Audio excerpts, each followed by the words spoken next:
Just a moment. Maybe I have some problem. You so louder. I am too loud? Too loud, yeah. A little bit maybe because I have some echo.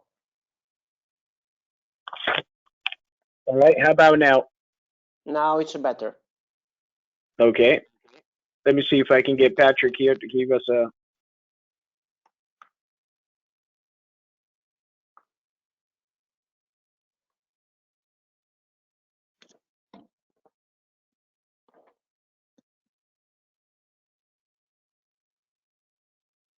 You can still see the screen, right? Yeah, now only I see my screen, but just a moment. No, only mine. Okay, we have a very bad internet connection, so as soon as I'm gonna make you a presenter as soon as I can. Maybe it's better to don't use my webcam because maybe its connection it will be better to only with the voice. Yes, we'll try to do that. Yeah.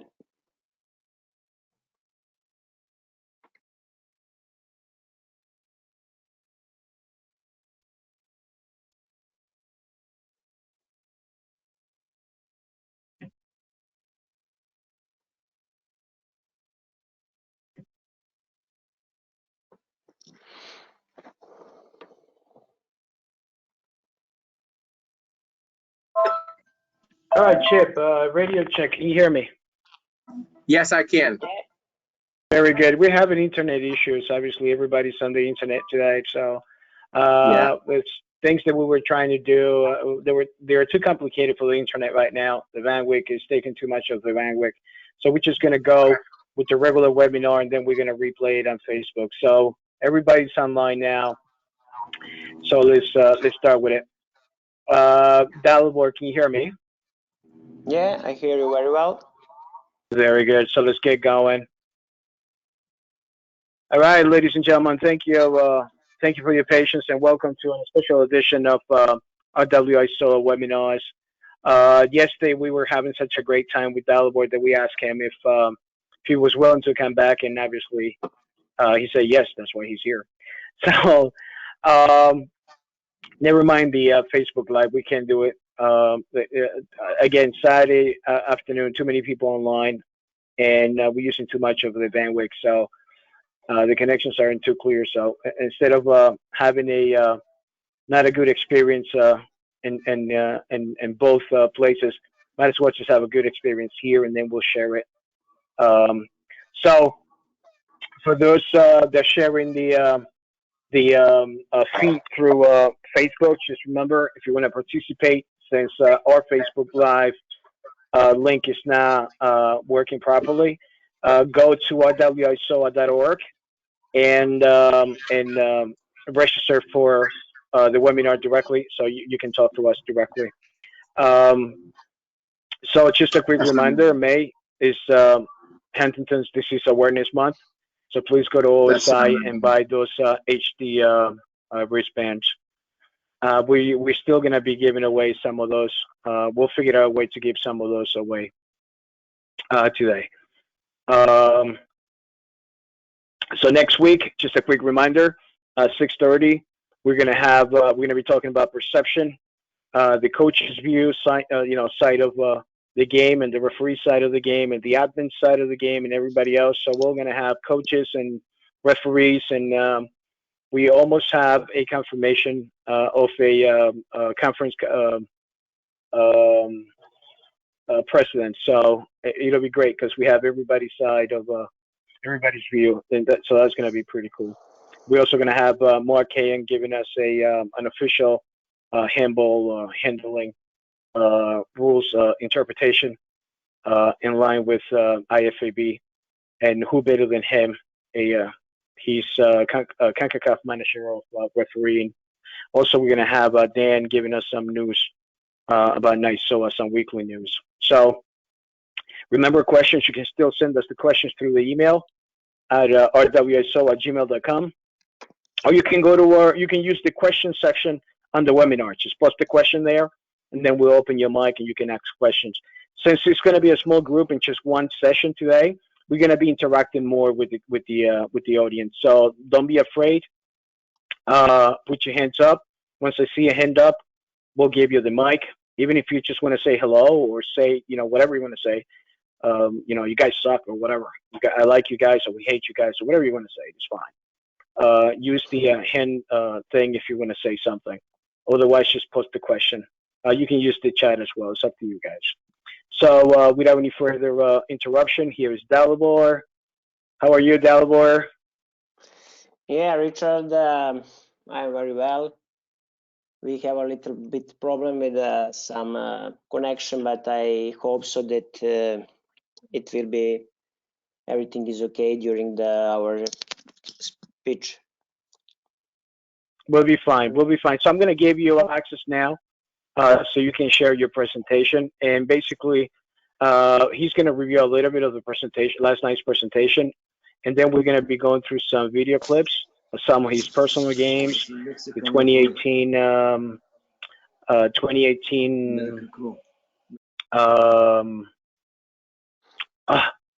Real Madrid Liverpool game. Final game, yeah, final game of the Champions League. Real Madrid. So we'll review some of that, and we're gonna review some of the games there that you were part of. Some interesting stuff. So whenever you're ready, go right ahead, Dalibor. Yeah, thank you, Richard, and thank you for making it possible for me to be here again. Really, it's my big pleasure. Last night we did a presentation, mental preparation and readiness, and we spent a great maybe a little bit more hours in some really great speech and great time for both of us. Also, I think so that I hope so that it was interesting with everybody who followed that. And we don't have enough time from some clips, and I think so that we do now. Also, I reviewed some main points of the presentation. What is the important for the mental preparation and to be read to some ready for the some next game and to be a successful referees. Just a moment. Yeah. You know that everybody can blow the whistle, but for the top referees you need something more. And what is make the difference between the referees and the top referees? For me, is the winners then are the ones who can overcome the mental pressure of tout game. What are the mental skills? Just for a reminder, the calm under pressure, in control of their emotion, confident, mental alert, and positive. What we help to reach to ideal mental state, concentration, relaxation, some exercise for visualization, emotional control, attitudes, awareness, affirmation, handling the pressure, and also the, at least but not the last, preparing for your game. We told yesterday that it's most important to preparing your game as in the final. Every game, if you prepare really on the top level, sometimes it's easier than you prepare the some game on the maybe college game or some youth league. But you have to be ready really for the every game in your life to be the best on the pitch. We have some distractors. What we can to maybe some make some problem in during the game, and we have internal distractors as living in the past, worrying about the future, self-talk, increasing the arousal and state anxiety, fatigue, pain, discomfort, hunger, and dehydration. We told also yesterday that if we don't have a fitness level in the good shape, we have a problem also in the mental skills. External distractors, Can be visual distractors like a crowd, media, environment, etc., etc. Auditory distractors, crowd noise, environment, also physical interactions, athletes, team officials, weather condition, and something like that. We told yesterday also that it's interesting if you choose the right shoes. Sometimes we can choose some wrong maybe, and if we have some change the weather during the game, we also can we have a big problem during the game to find the right position to catch the right speed or something like that.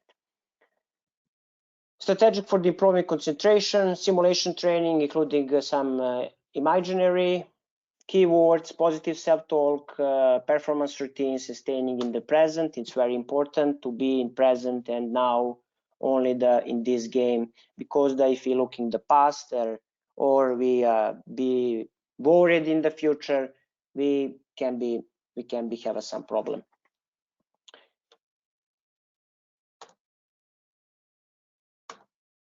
I try to only find the crucial.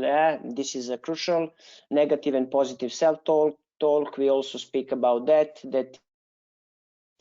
to change, to have to be able to change some self-talk in negative to positive. Pre-game preparation is also some part of the mental preparation.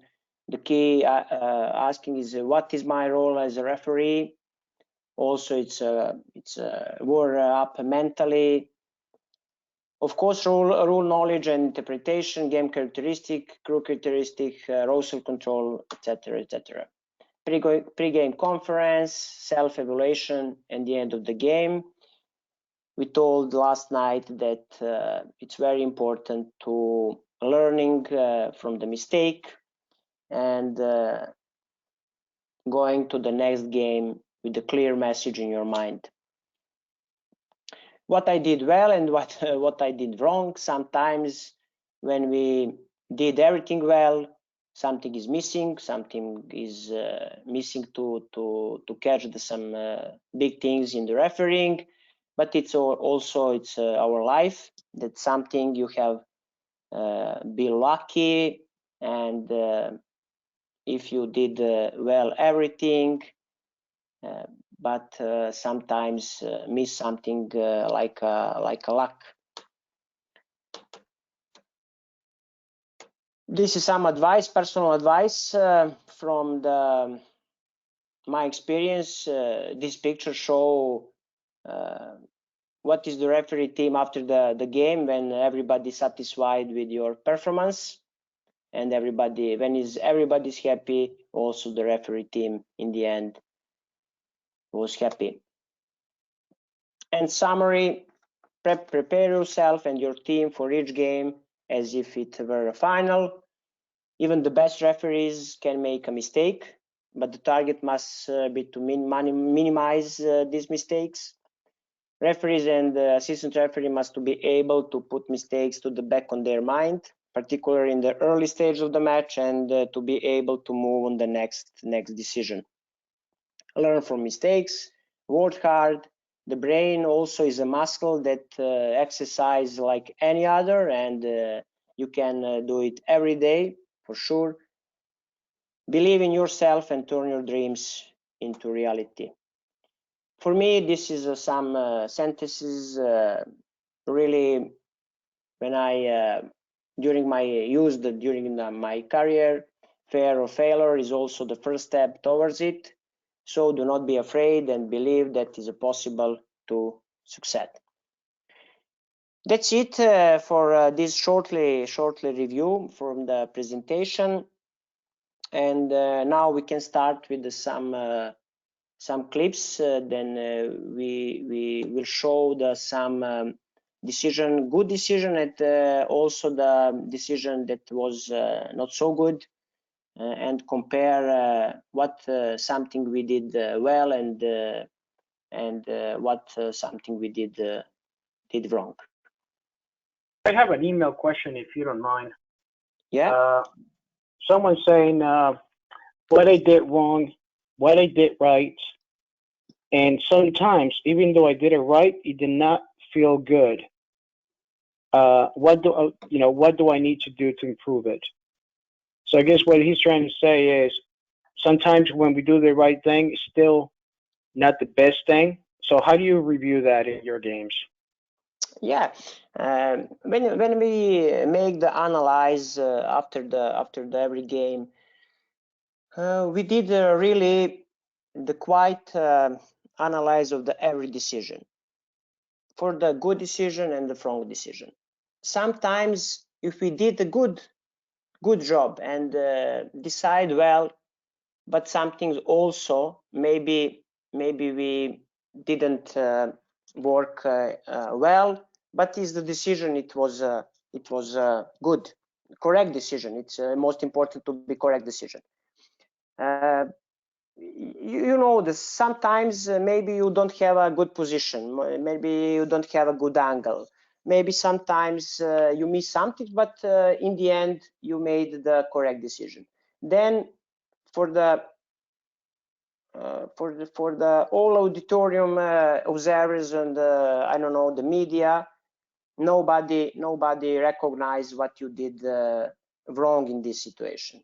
But for the personal learn of experience and learn from mistake and point for the improvement, is very important to be honest with you and find what you did wrong, but is the decision was correct. And then you can improve something for the next time. Because if you have a lucky one time, two times, or three times, be sure that the four times you lose that advantage for sure. In the another side, if you did everything well, but the final decision was wrong, then you really have to know what you want for the next step, because sometimes also did everything well, but the decision was not correct. Maybe sometimes for the few centimeters, it's a human for sure. Sometimes maybe you did the big mistakes, but maybe because of the lose of the concentration, I don't know why, but maybe in that moment you lose something, maybe the didn't see well, and but it's the most important to find the reason why is the final decision wasn't correct. And if you find that, you can go to the next game for the clear mind. That's fair.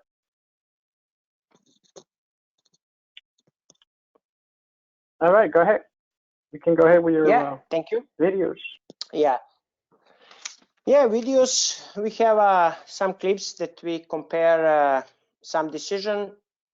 First of all, this is a situation when in the first minute in the game, the referee and referee's team was completely ready, and in the, I think so, 10 seconds of the game, show the clear yellow card. This is important because if you miss this, you have a problem in the next minute of the game, to controlling the game, to put the standard of the yellow card, for the put the standard of the criterium and something like that. Because of that, it's very important to recognize this and show the yellow card, whatever this is the first minute of the game.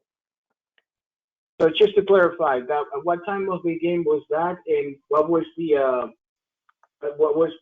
sanctioning? Was a yellow card given? Sorry, I don't hear you very well. Can you hear me now? Yeah. Okay, great. Two things, just to clarify. What was the time in the game, and what was the sanctioning? Was there a yellow card issue? Yeah, it was first minute of the game, 10 seconds, I think so. It was a clear stop promising attack and the referee immediately showed the yellow cards, because we prepare that game in that direction, because we make the analyze, and we know if it happened this in the first minute, we need to react immediately for the yellow card for sure. So quick question: who were the two teams, and what were they playing for? Yeah, I think so that it was just a moment to Ireland. I think so. It was Paris. Just a moment.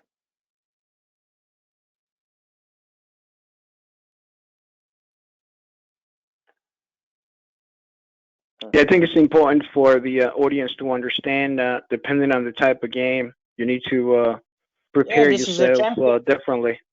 Richard, I have a problem with my screen. I think so that I lose the screen. I believe it's in the bottom there. If you give me access, I can pick it back up. There is.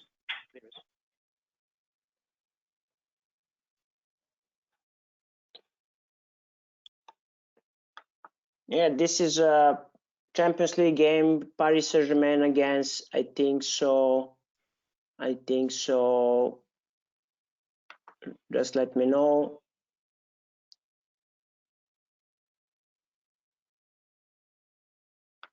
I think so that it's Besiktas, Paris Saint-Germain. Yeah, no, that's fine. What the point I'm trying to make here is, you got to prepare yourself differently depending on the game you're about to referee. Correct?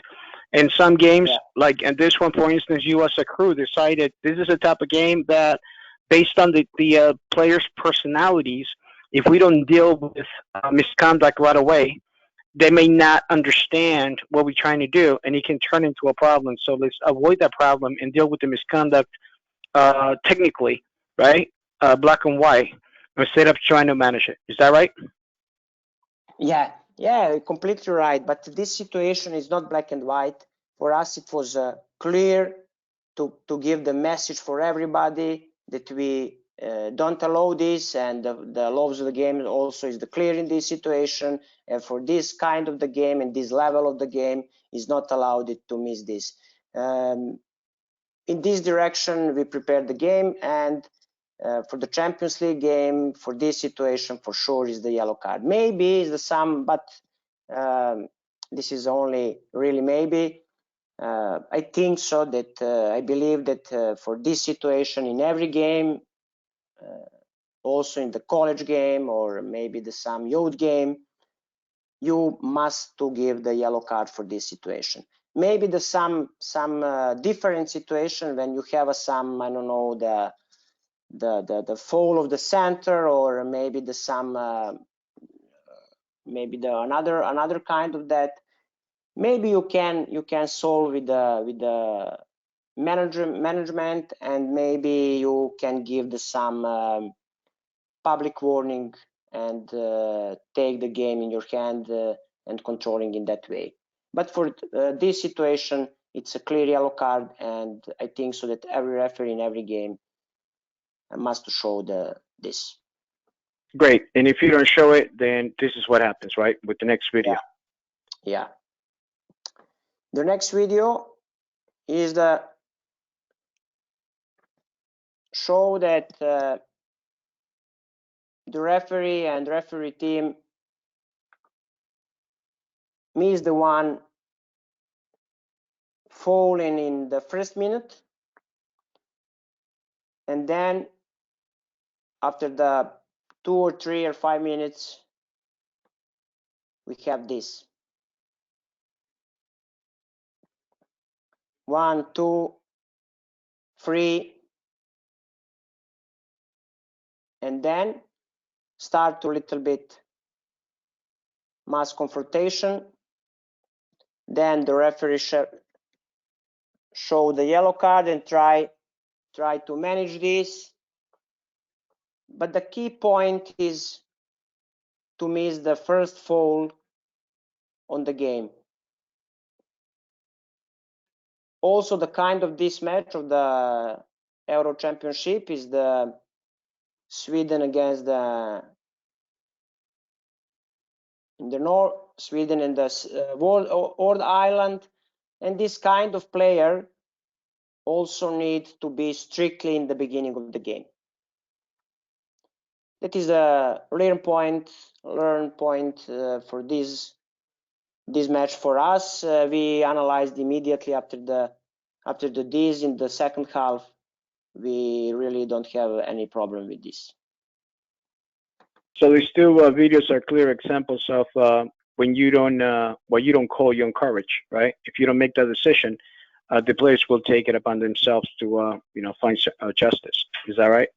Yeah, maybe the not courage, but maybe we want to maybe in the first minute, first 5 minutes, allowed maybe a little bit high level of the standard for the foul, and then it can happen this, because if you whistle the first foul for this, you can really calm the pressure of the player in a little bit less. I think so that we want to allow it, but it's not be possible because the player don't accept that. Very well. Very well. We have this clip that showed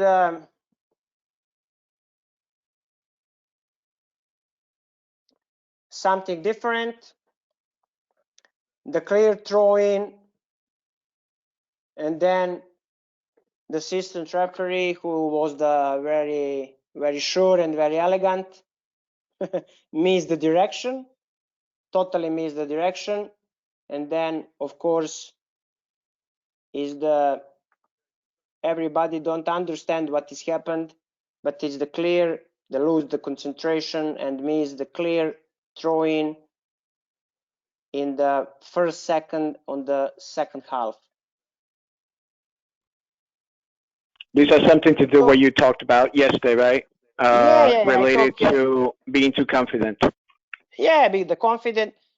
And also this situation is very important to stay calm, because I recognize that I missed this, but then you really sometimes you have to be able to sell the wrong decision.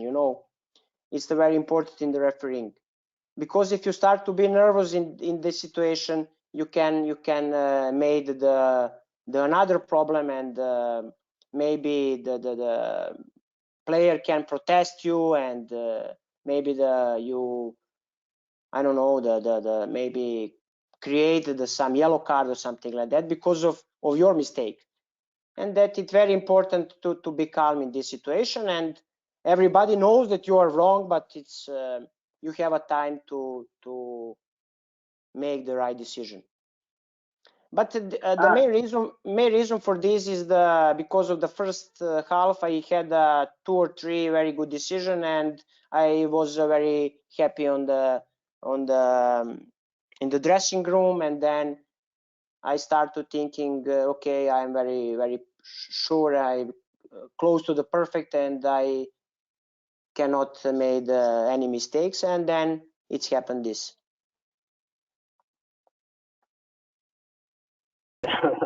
It happens, it happens. Is there any way we can go back to that spot foul, the SPA foul, and describe it? The differences between the doxo and the spot. Somebody's asking me if you can just go on and explain which one of these is missing. Richard, I really don't hear you. Can you hear me now? Yeah, now is the better. Now it works better. I'm sorry with this audio situation. Is there any way you can go back to the video with the PSG, the yellow card for promising attack? And can you describe can you describe the considerations for SPA versus possible doxo? Yeah.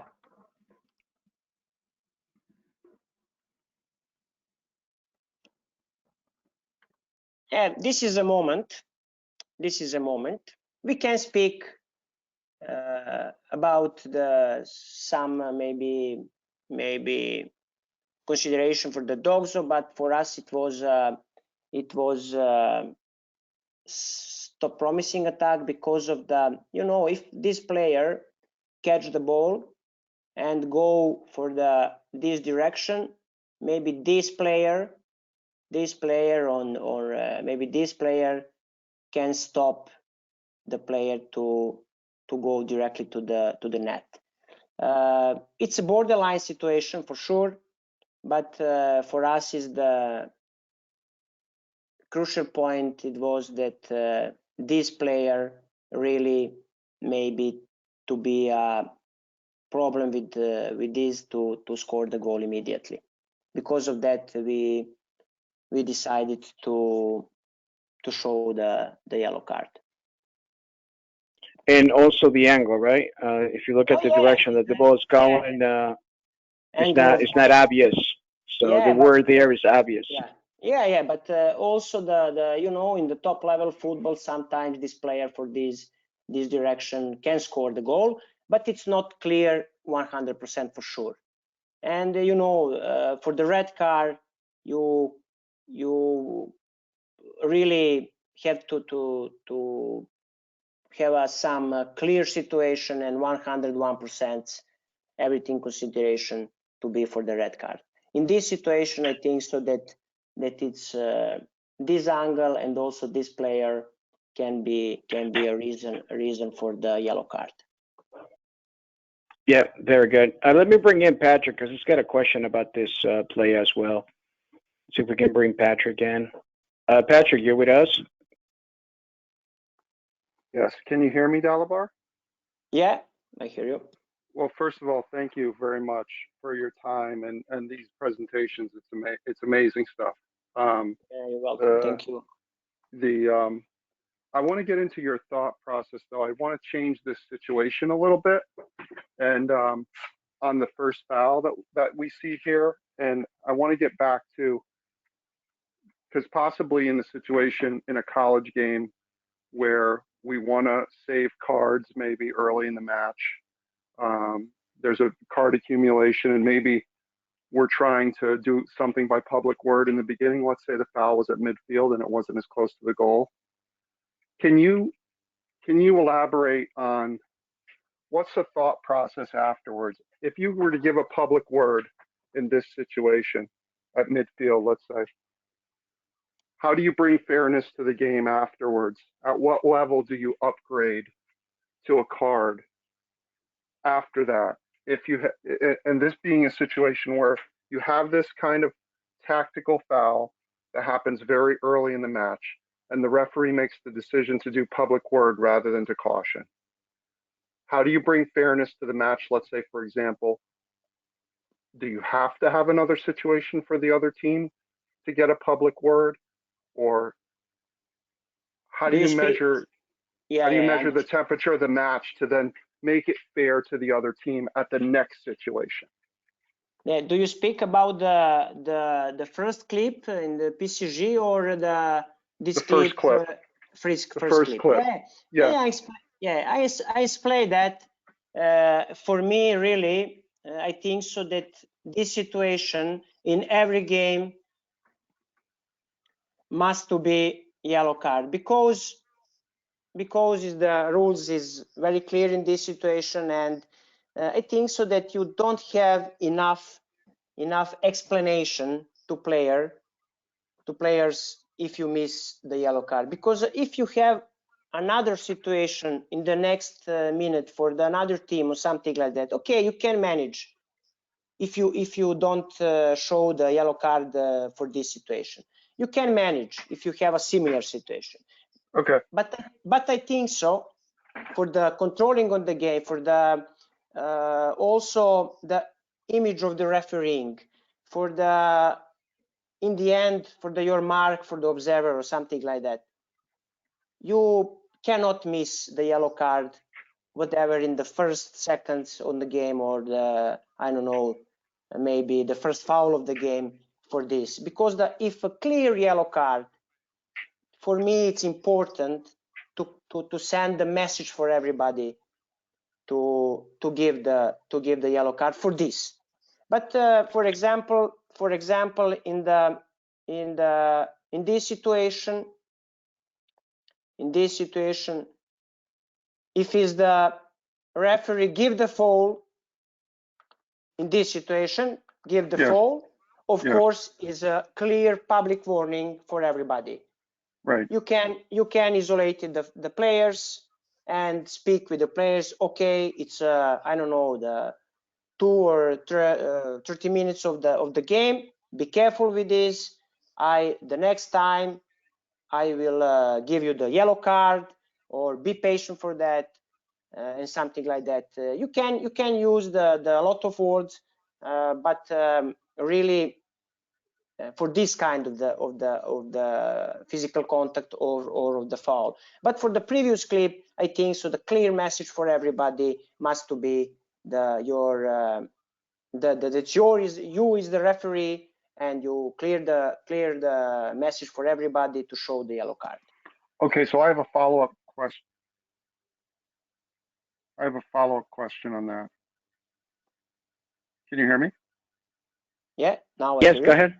Okay, so on the second clip, so the follow-up question is this. So let's say, for example, you use public word here. You're using public word against the white or the green team. I can't see that well. In this situation, in this situation, you decide to use public word, right? No caution, but you're clear with the public word.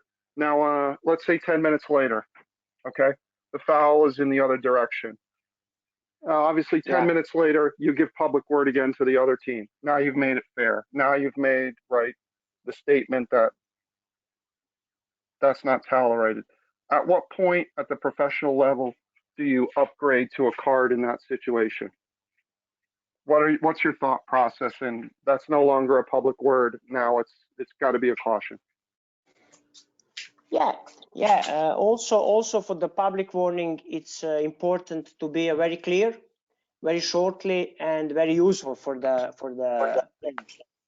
and for this situation I explained, if you want to use if you want to use the public warning, you have to be very clear and very fast, and then if you have this also the situation in the another side, also you can use the public warning for the another team, but then you have to find when is the time to give the yellow card. And then if you have after that the situation similar like this, it's time to decide to stop the problem, or you're controlling the game. And then it's important also to speak with the player, but really show the yellow card immediately, and then speak with him. Okay, you have some public warning. Now it's time to stop, and please be careful in the next period of the game, because the next start it will be maybe something more. And I think so it's a really clear message for everybody on the stadium. Thank you. Yeah, the key here is to every single time to be clear, sharp, and strong with the message while being public, both ways. And then, like Dalibor just said, it's going to get to a point where you're going to start smelling it. It's going to start into a persistent offenses, and you're going to have to sanction that misconduct. But also, in a good point that Dalibor just gave us, still after showing the car, still make it public with another clear, sharp, and strong message.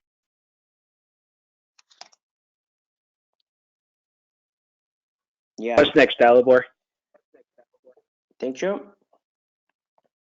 Okay, now we can compare this situation only for the assistant referee.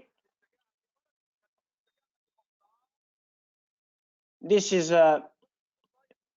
when you went to in the second half, we're really ready and with full concentration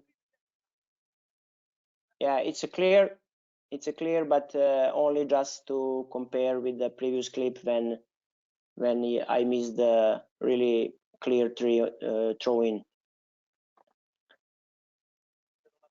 This clip is from the final game in the Super Cup in UEFA, Real Madrid Sevilla, and it's also, you can see this is the last minute. This is a really quite difficult decision in the last minute of the game, and for this really it's important to be focused and ready to make the decision, because this is a onside, but it's a really tight decision, and the most important to be in the perfect position, because with this goal we are going to the extra time, and I think so that after that Real Madrid win this game, because if you miss this in the morning, everybody for sure blame you for this mistake. Okay, it's maybe the very difficult decision, but because of that you are on the top level and your duty to make the correct decision.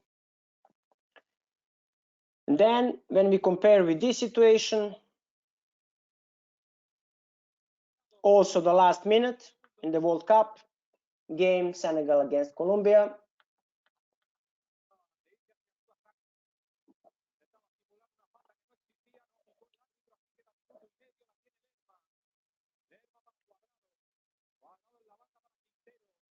it was a really interesting game, and the Senegal want to score because for the one goal can going to the next round, and then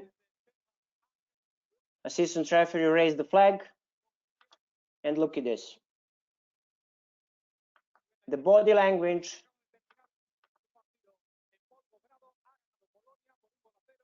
and it's no offside.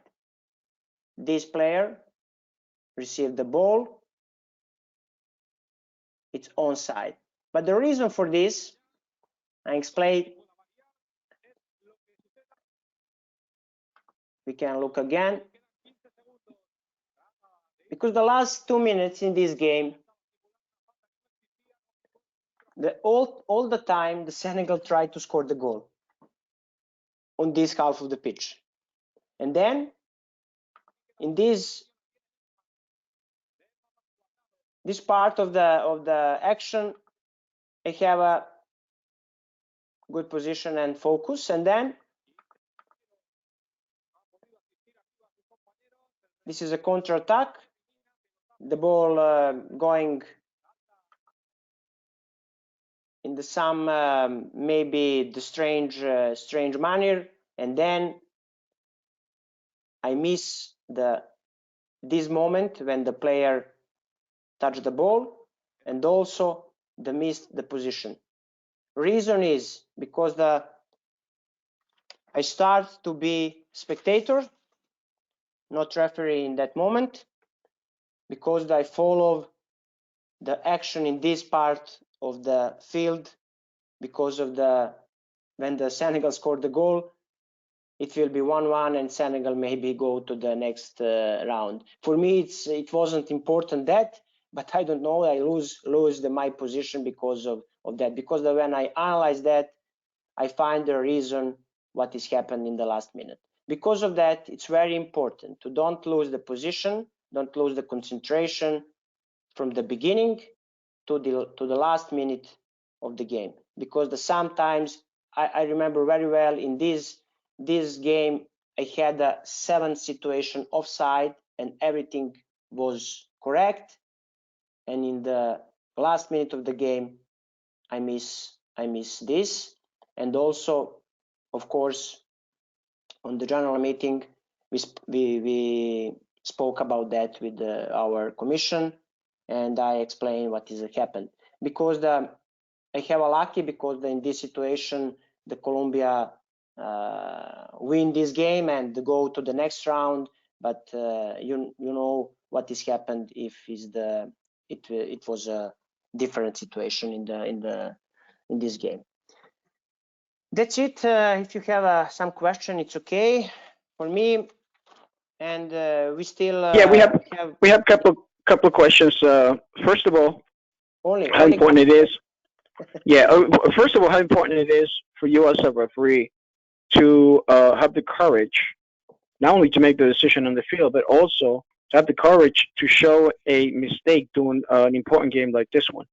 The majority of referees out there, they're always trying to show their good side. They never want to show their mistake, but yet this is how you become better, right? By not being afraid to show your mistake. Only when you make a mistake you can become better. Is that right? Yeah, for sure. I spoke about that yesterday in the presentation. When we really want to be better, and during our games in the Champions League and also in the big competition, every time we did the analyze of our decision.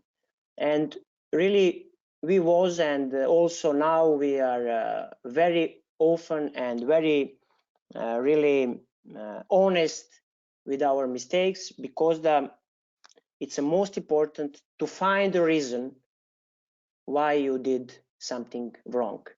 Because I don't remember that any referee in the world, I don't know, that maybe I think so that it's not exist that any referee in the world who don't make the some mistake. And I don't have a problem with show for the learning point, also for the young referees, that the mistakes is also possible in the biggest game of the world. And also sometimes you need some learning point and something to improvement to the last game of your life, for sure. Because when we start thinking that we know everything, I think so it's a time to go home. That's very wise right there. That's very wise, especially for all those wannabes, little kids that, and some old timers as well. They think because they've been around for a long time, they know everything. And the truth is, once you think you know everything, it's time for you to start doing something else. I'm going to open the mic, if you don't mind. I have a question from Gordy. Yeah, for sure. Gordy, you're there. I am, Rich. Can you hear me? Yeah, we can hear you. Can you give for the audience your full name and where you're calling from and your question? Sure. Gordy Wetmore from Kansas City, the Kansas City RWISOA chapter down here.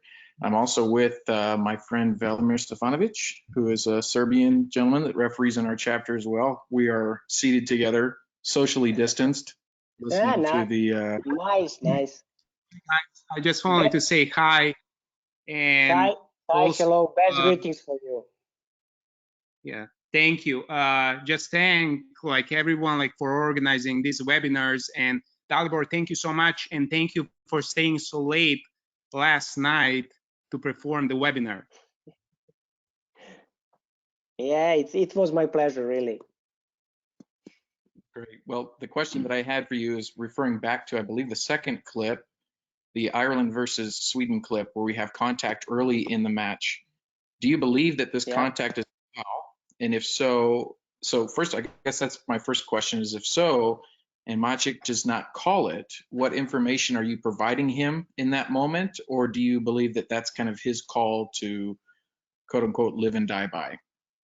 Yeah, I have to be honest, for me also, it was because that we prepared the game,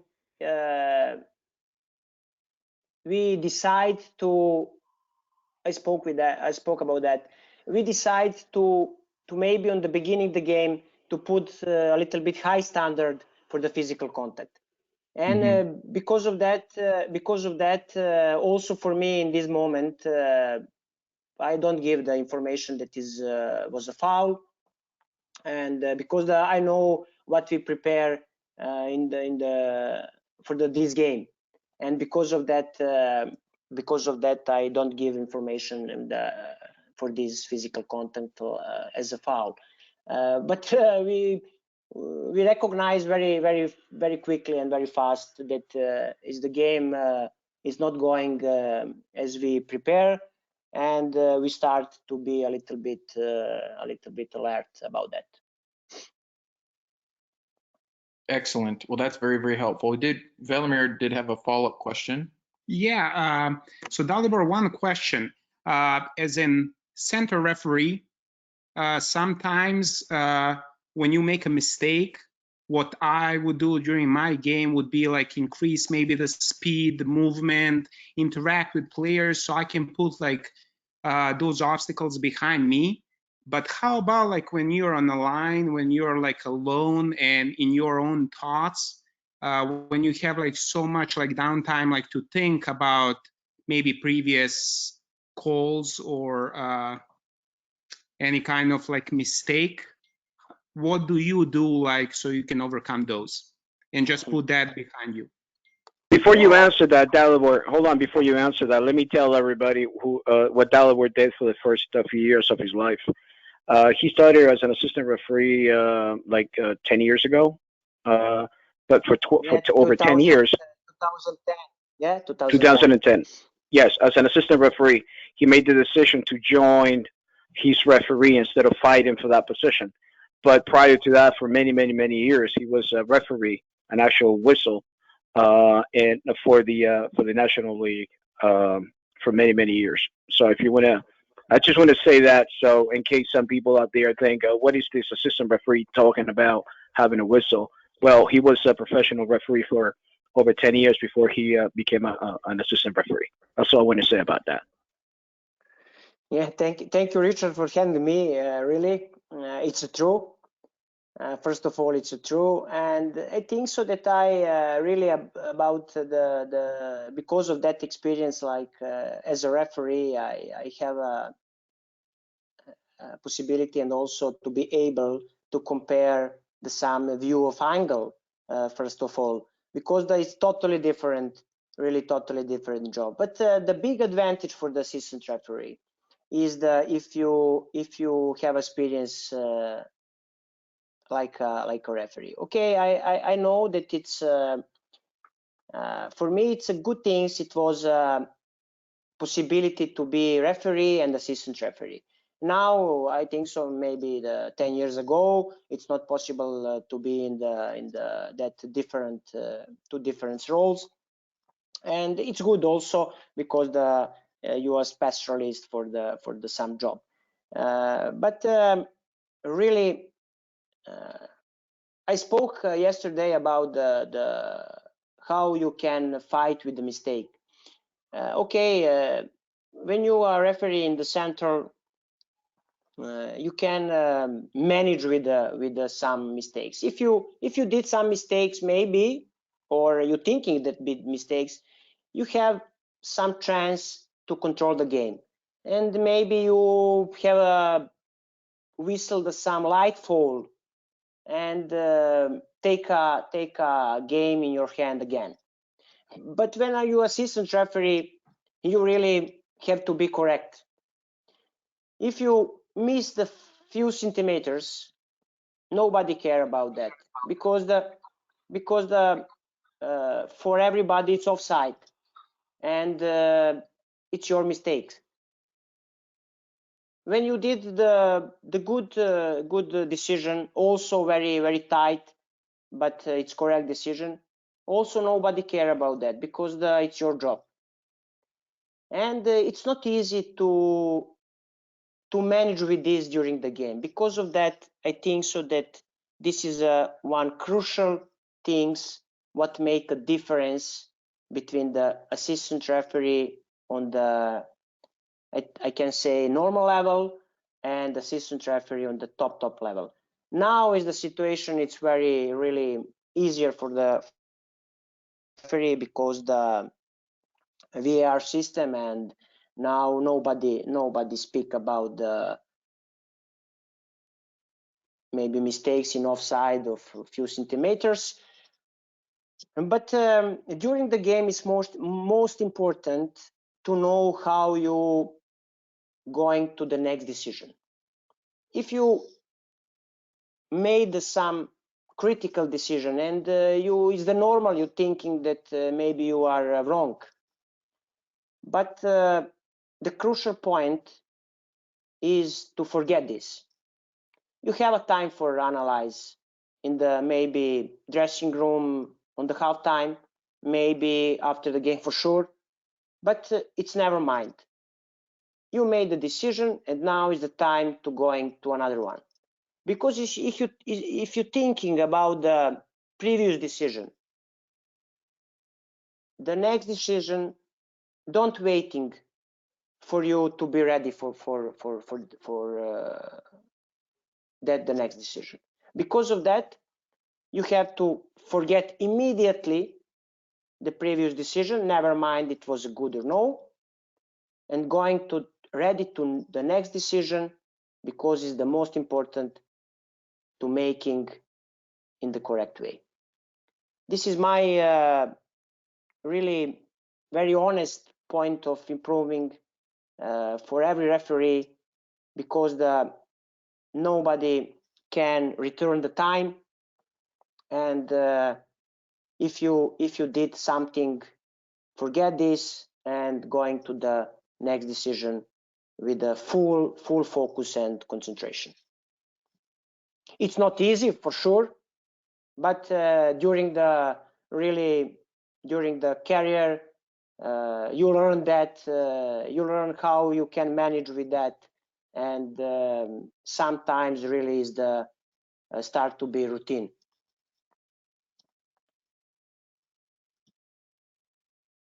Do you hear me?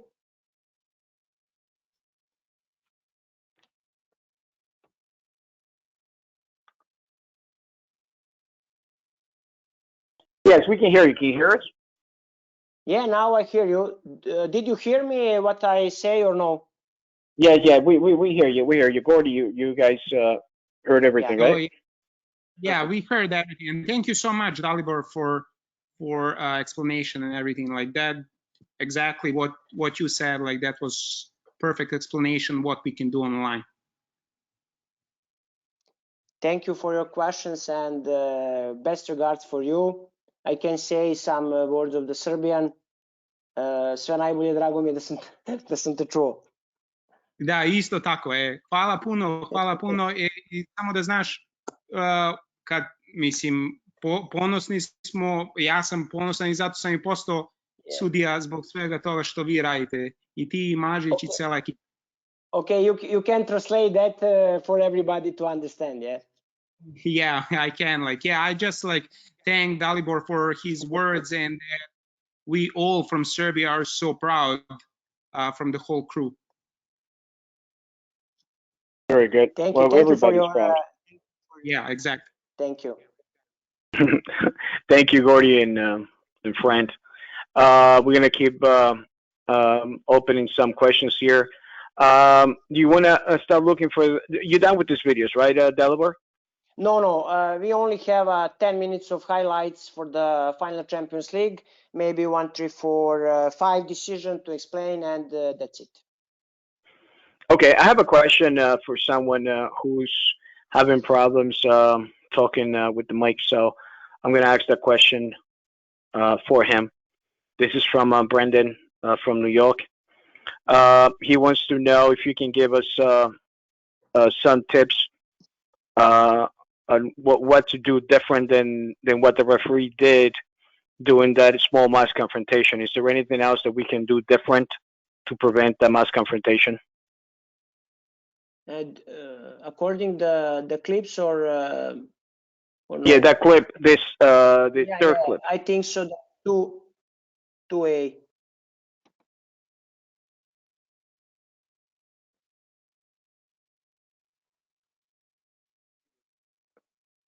This one. Yes. Yeah. Yes, the fouls were recognized and the yellow was given. But what can we do different to avoid, to prevent the mass confrontation? Yeah, I understand. He can really be proactive for sure. And in this moment, in this moment, for me, it's all when we made the analyze also, we have agreement with that. It's no advantage for everybody in this part of the pitch. If you stop immediately the game in this moment, you can't prevent this, and also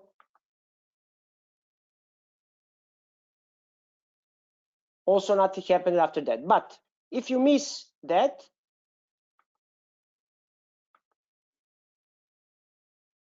and you whistle now, then also I think so that the referee and also the assistant referee 1 or 2 or the fourth official have to be alert and inform the referee what can happen. Inform maybe, okay, be careful because the player start to be nervous, player going to the another player, and okay, be alert for some physical confrontation, and then etc.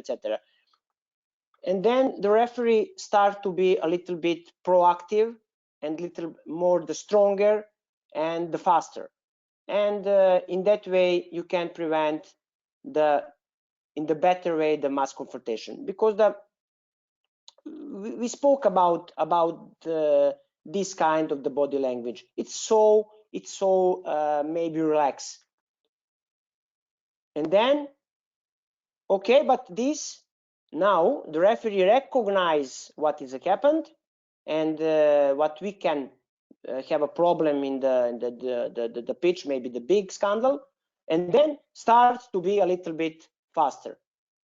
But maybe it can be a little bit it's earlier, and then prevent this mass confrontation in another way.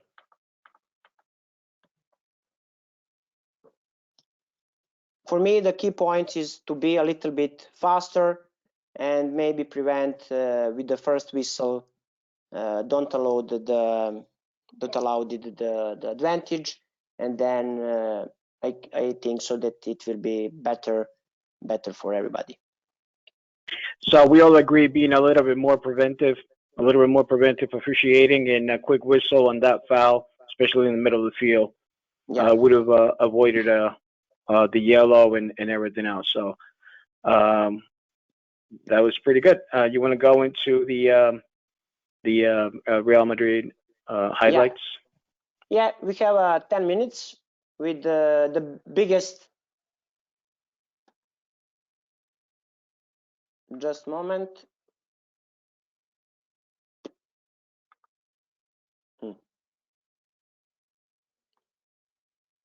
Yeah,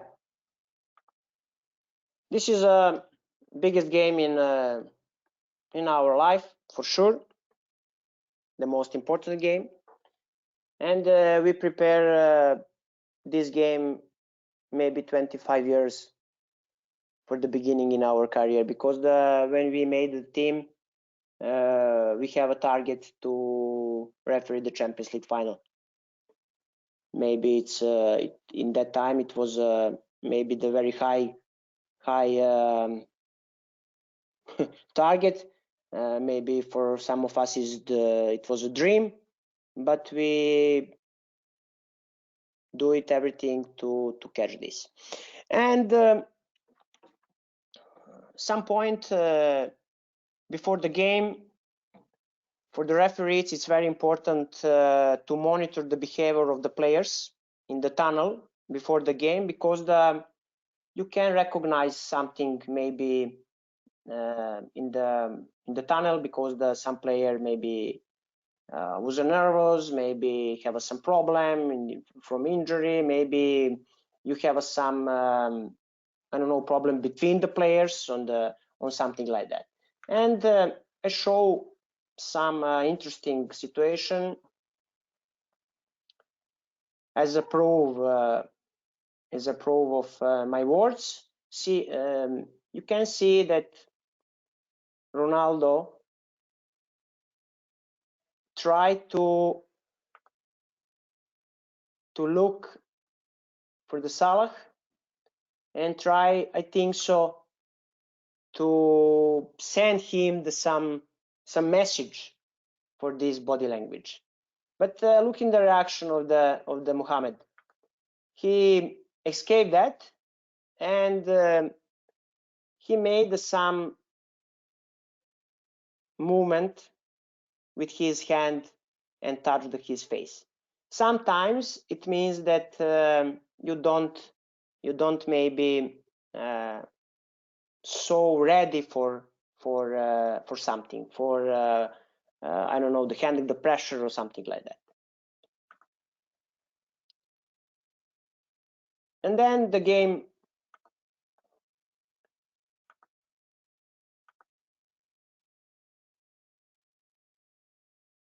starting.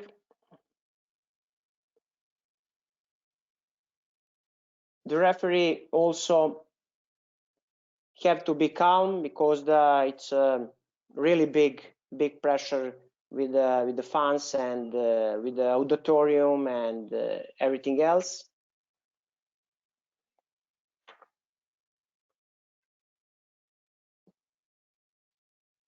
This is the first situation for the first assistant referee, and it was onside. He was in a very good position, and it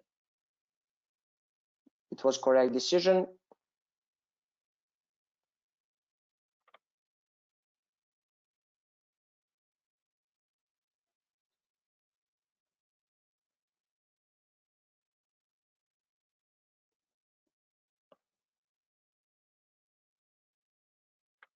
That is for me, this is one of the main characteristics of the top assistant referee, especially on the top level, to be able to follow the top players in the full sprint on the sum action.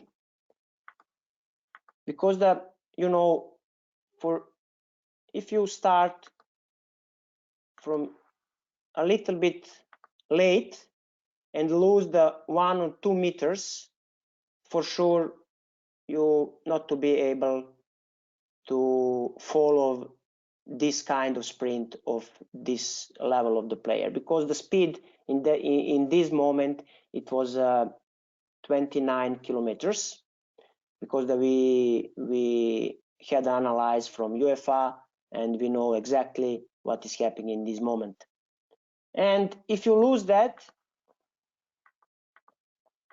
also in this part you can and you have to give some additional power and make the maybe 3 or 5, 6 meters in full sprint to catch the right position, because in this situation the player tried to score the goal. But if, for example, if this player in this situation in the offside and receive the ball, but if you don't catch the right position, you have to, I think so, have a problem, and you can make big mistake. Because of that, it's important to be very, very fast, be ready, and be on the right position.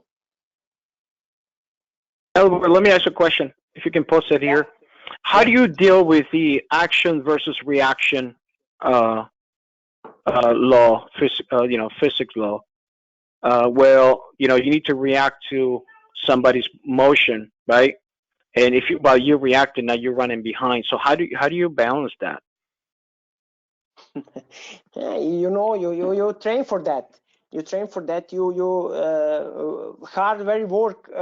work very hard for that. And we prepare the game also as assistant referee, because we try to find some skills of the players. What can we do for some situation also?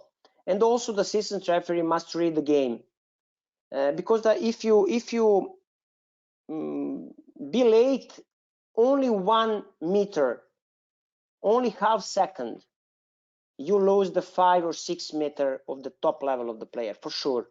And because of that, you have to be all the time as assistant referee in the full concentration.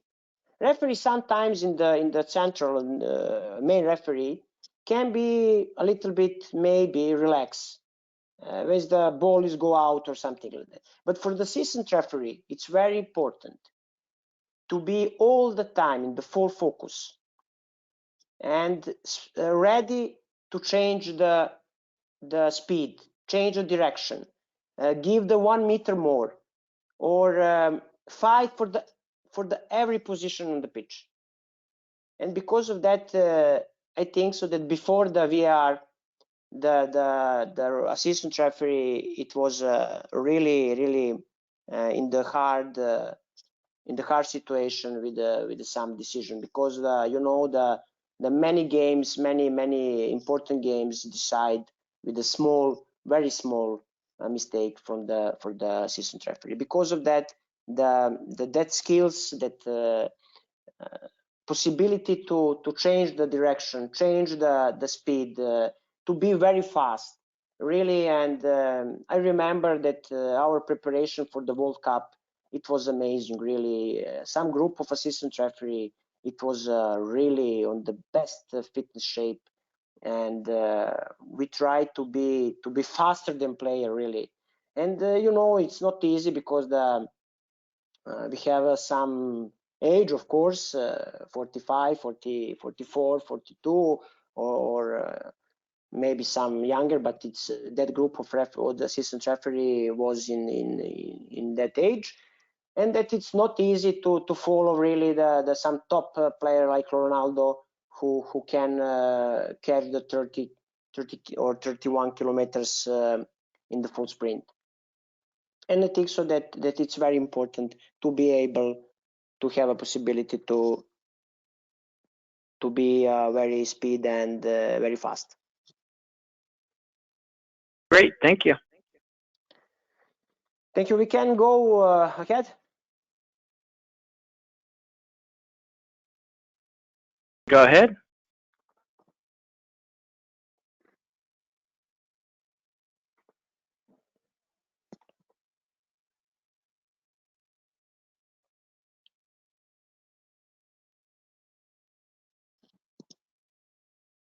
Yeah, this is some interesting for the movement of the referees.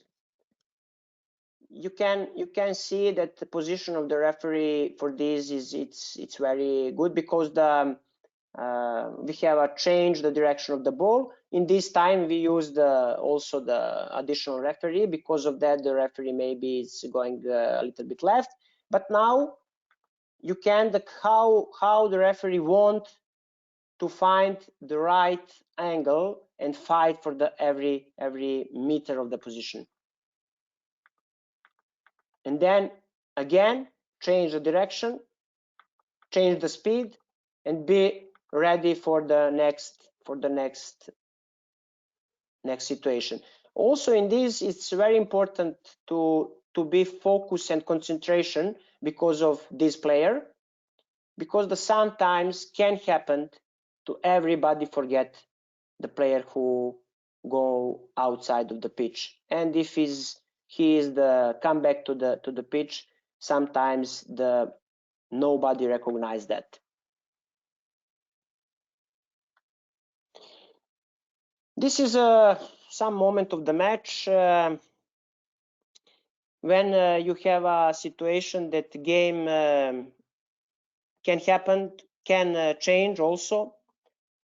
This is a best player of the one team, and it was a really unintentional, but also happened the injury, and this player is have to be changed. And then it's important for the referee team to recognize this situation. Because of that is the moment when is the referee team really have to be on the maximum level of the focus and concentration. Also, some talk between the referees have to be in this moment, and we did that because immediately the main referee say us, be careful now, because now maybe we can have a problem with the controlling the game, because the team who lose the best player in this moment can maybe want to do it something more. Retaliate or something like that, right? Yeah, sorry? So you were looking for some sort of retaliation just in case. Let's be aware that none of the Liverpool players retaliate, right? Yeah, because if you lose the really the best player, of course is not was our mistake, but it's a moment to change your maybe to change your alertness or concentration, and be aware for the next few minutes, because the next few minutes you have to take the control of the game in your hand. Great.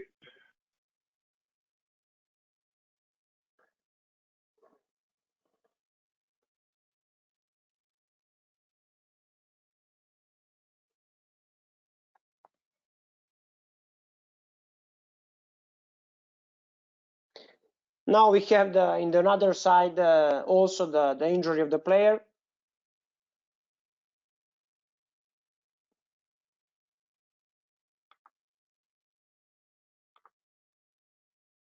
And then we have a, for me, crucial moment of the game.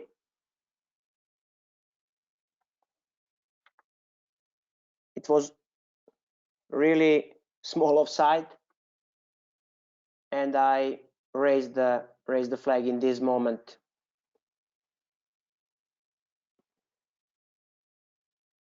For me, it's very important, my feeling, because it was situation I had two big doubts. First of all, the first pass, it was a very difficult situation, and then I had another one, two big doubt. In that time, it was the last final without the VR system. Also, we prepare for the VR because we was in the project for Russia, and also we used in the Confederation Cup before that. And in this moment, my only wish, it was oh my God, give me the VR, because of course, if I did well, everything it will be okay. But if I was wrong, I think so that everybody in the morning blame the referee team, and for sure we will have a big problem in our life and our refereeing, because is the very really is the big honor to referee the Champions League final, but really sometimes it's dangerous, but because if you made some mistakes, you really can be a ex-referee. Do you hear me? Yeah. That was a good decision, though. Yeah, it was a good decision, and I have a lucky because it was 42 or 43 minutes, and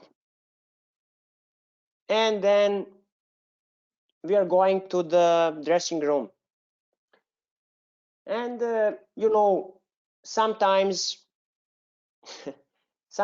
you need some information. Usually when we made the great decision everybody friends send us some message, and we can check in the we can check in our mobile phone, okay, we was correct or no. And when I went to the dressing room, I don't want look in my phone, and I'm sitting on the bench, and first of all Mr. Majic looked in his phone, and I remember very well, told me, your decision, it was for the 10. It means that some of our friends send the message, is the great decision, etc., etc. Then we start to be happy, of course, but front of us, it was another 45 minutes. And then it's very important to be calm in this situation, because I spoke about that in the previous clips. When you're happy with your decision in the first half, you really expected, you can expect in the second half to make maybe the wrong decision. Because of that, in that situation, you can stay calm. It's really important because you are here on the top level to make the correct decision, nothing more. Only to make the correct decision, and everybody was happy. If you of course miss something, of course it's happened a lot of time, but you need to be first of all correct, and then really because of that you are on the top level. And this is nothing special, because this is expected for the Champions League final game.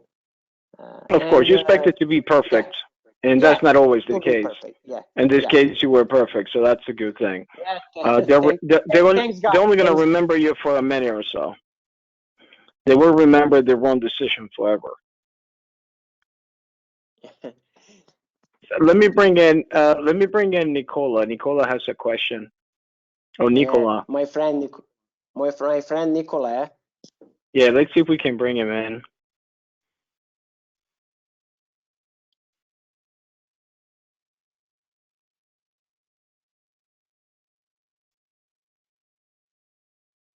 All right, we're just waiting for the mic to open up. You can go ahead and continue while we're trying to open the mic. Go ahead.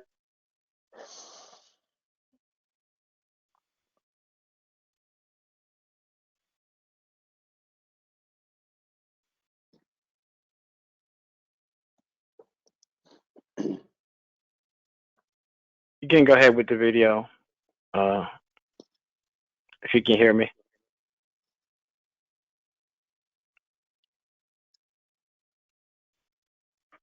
Can you still hear me? Yeah, I hear you.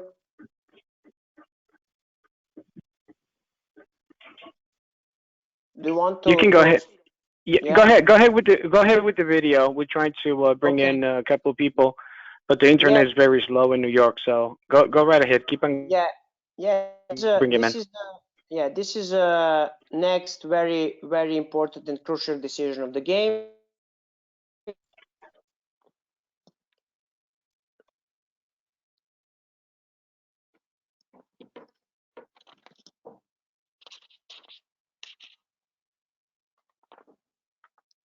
First of all, it was doubt for the assistant referee.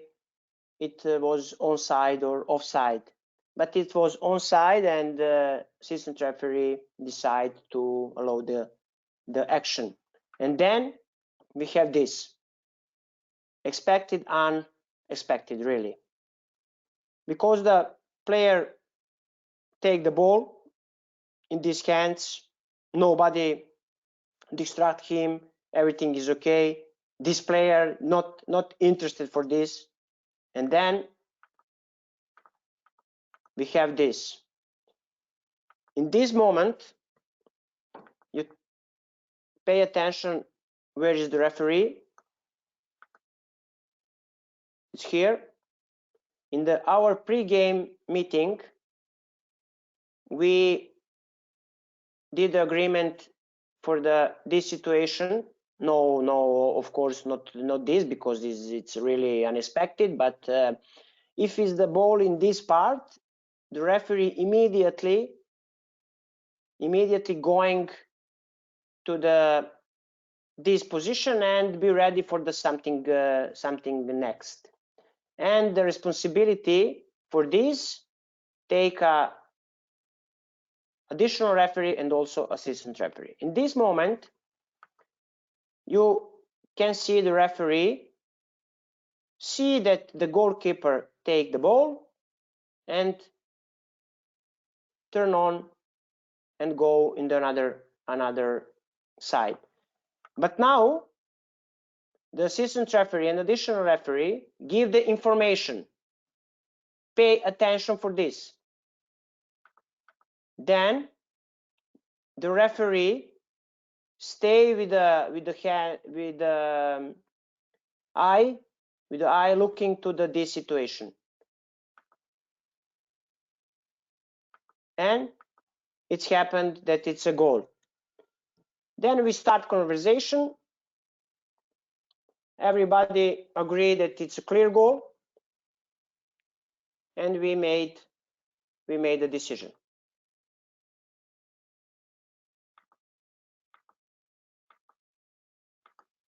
In this great. So, yeah. Let's explain a little bit, because some of the people are they don't understand the decision. And the decision, what we need to ask ourselves is, did the attacker interfere with the release or intercept? Yeah. For me, go ahead. For me, this is the moment when the goalkeeper take the ball. Distance is maybe 4 meters. Then the attacker is not interfering to the goalkeeper, and then we can see the different angle. The goalkeeper tried to leave the ball from his hand, and the player put the legs. I think so that it's the best angle. Put the legs and nothing more, because this is a crucial moment that the goalkeeper ready to leave the ball, and then nobody, and this player no distract, not interfering, not disturb the goalkeeper. The distance also is maybe 2-3 meters, and then put the leg when is the ball outside to the hand. It's not easy situation really, but for us it was a clear goal. Very good. Very good. Thank you. We can go. What's next? I know that we can speak a lot about this, but I think so that the explanation was clear. No, I think what some people get confused is in their mind is like the goalkeepers, they have like, a special they're special, so they give more chances to the goalkeeper than anything else. But the key aspect in a play like this, and this type of plays, is the intercept versus interfere. So, like, you very clearly show us, especially with the reversed angle, that not too many people saw that before, where the goalkeeper actually released the ball and the attacker intercept the ball when it was already away from the goalkeeper. He really didn't have anything to do with preventing the goalkeeper from releasing the ball. So it was a good decision, yes. Yeah, for sure. He only put the legs front of the ball, nothing more. All right, what's next? Yeah.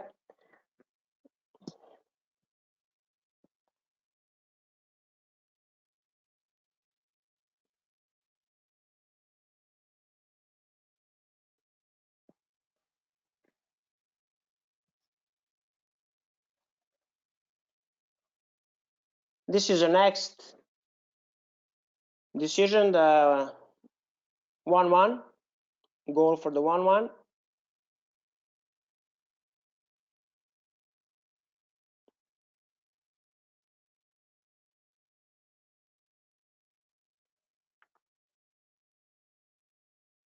Good position, close to the perfect, and of course difficult but correct decision.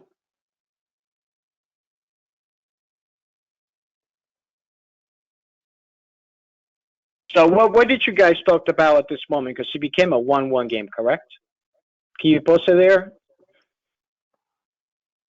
Sorry? So when it became a 1-1 game, Yeah. right? What did you guys talk about on the field? What did you guys say to each other? Yeah. We start to say, okay, now is the different game, because in the final game when the one team scored the goal, is the different can change and go to the different direction. Of course, when is the 1-1, the totally different start to the game beat start totally different. And then we also put our concentration on the different level and pay attention for maybe the sum. But in this game you can't change something more. If you prepare for this match, you have to be concentrated in every second 101%. Never mind what is the results during the game, because you have to be ready for everything. And you only can some repeat during the game if you have a different situation. Okay, you know what we can do now. Okay, guys, come on. Okay, guys, now is the time to be maybe a little bit careful, etc., etc. But the most important things that when you prepare the game, you have to be ready for the 100% in the every segment and every minutes in the match. Never mind what is happened in the game. You have to be ready. But only just for remind or some maybe triggers encouragement on the game. Yeah. Encouragement or trying to refocus or a little help. Yeah. This is all the time the job of the main referee to be stronger motivator on the teammate. But sometimes also the assistant referee can help referee, because sometimes the referee want to be support during the game, and the assistant referee use some words. Okay, perfect, it was good, come on, change the movement, change direction, it was good, okay, continue, or something like that. Because one team really have to be, if you want to be on the top level, maybe you can catch alone, but really for the top level you have to be strong team to solve the everything problem on the pitch, outside the pitch, in the normal life, etc., etc. You have to be ready for everything. From first whistle to the last whistle, clear, sharp, strong. Yeah. And I think so that we have only maybe one interesting situation in the penalty box. I try to find.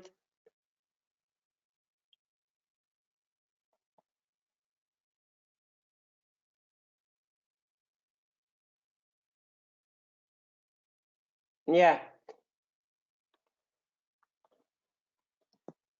Also the very hard decision for the assistant referee, because it was handball elbow actually, but in the really natural position, close to the body.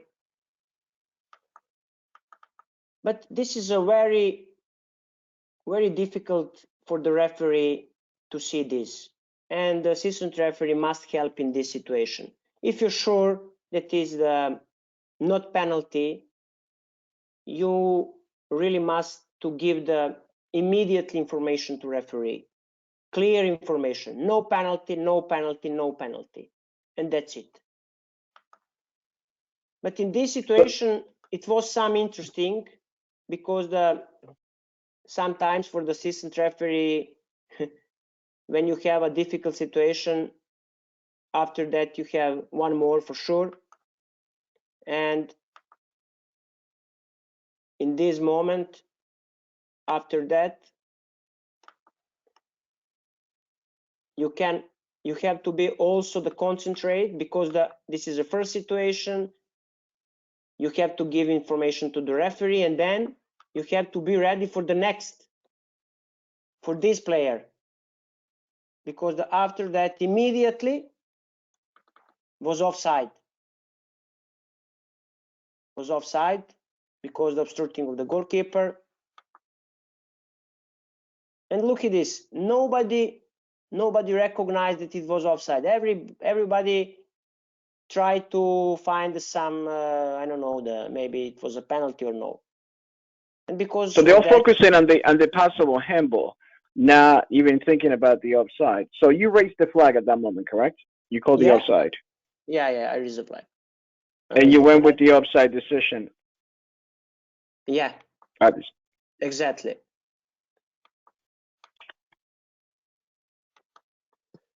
Okay, that's it. I think so that during to the end of the game, it was only nothing special for the referee, and that's it. After the game, everybody was happy except of course the goalkeeper from Liverpool, because sometimes in the big game the referee have to be lucky because of the media try to find some who have to blame in the morning. In this case, it was unfortunately a goalkeeper from the Liverpool.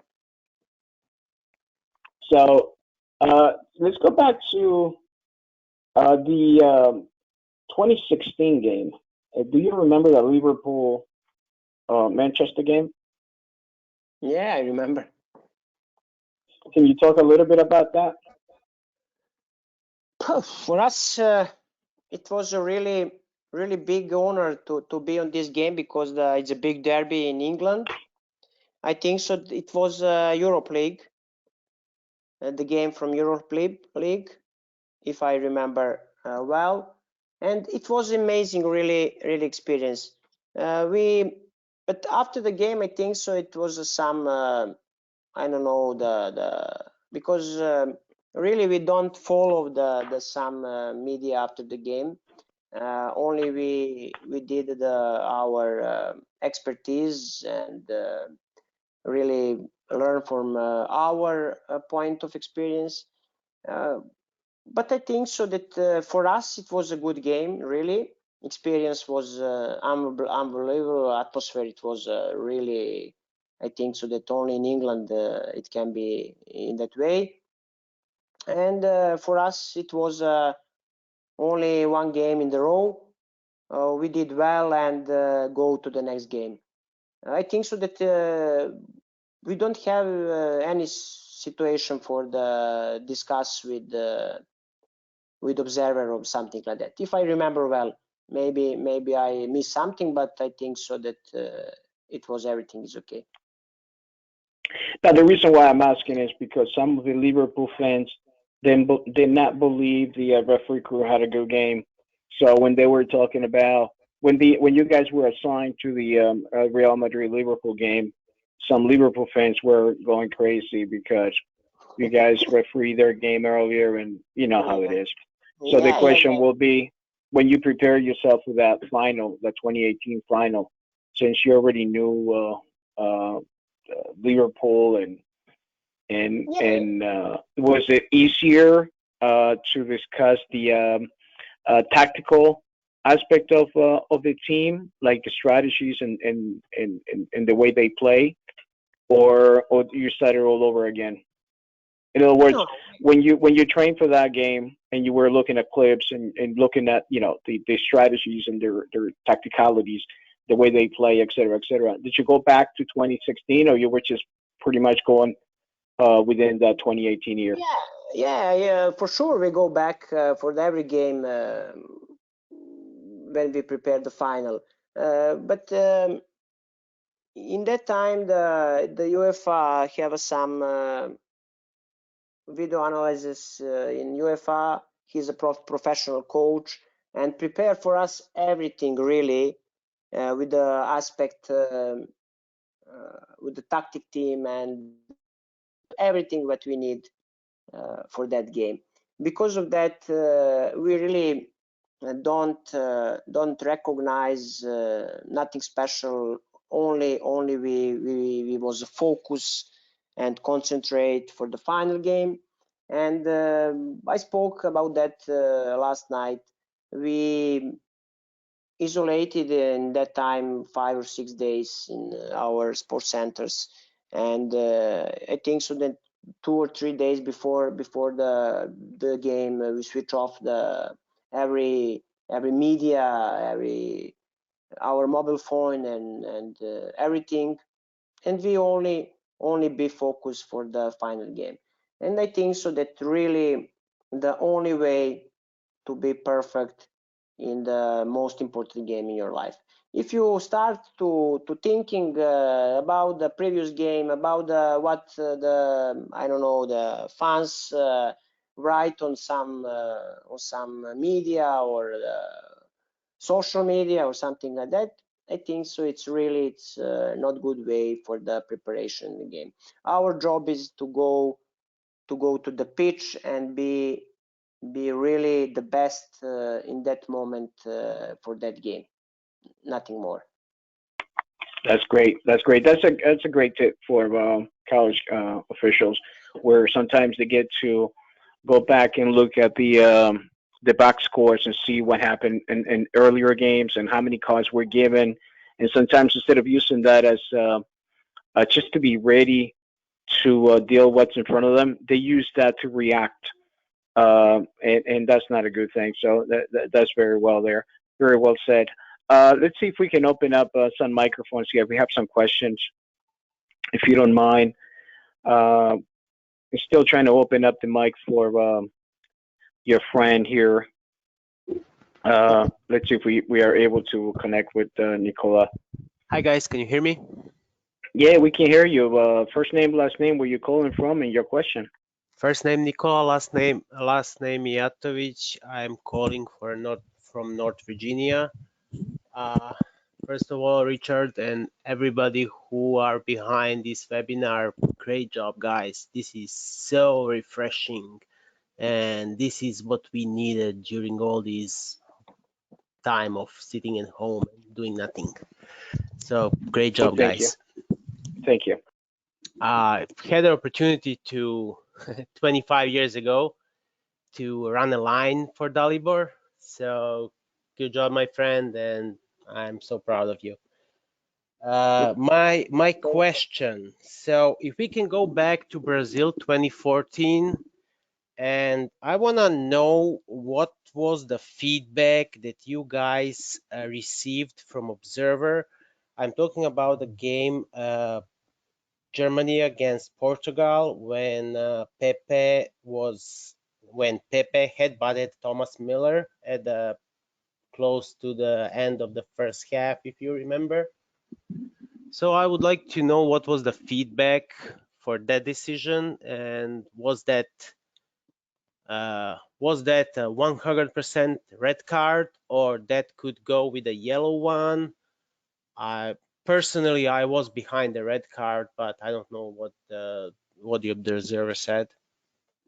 And related to that, how was that decision somehow affected Magic's decision from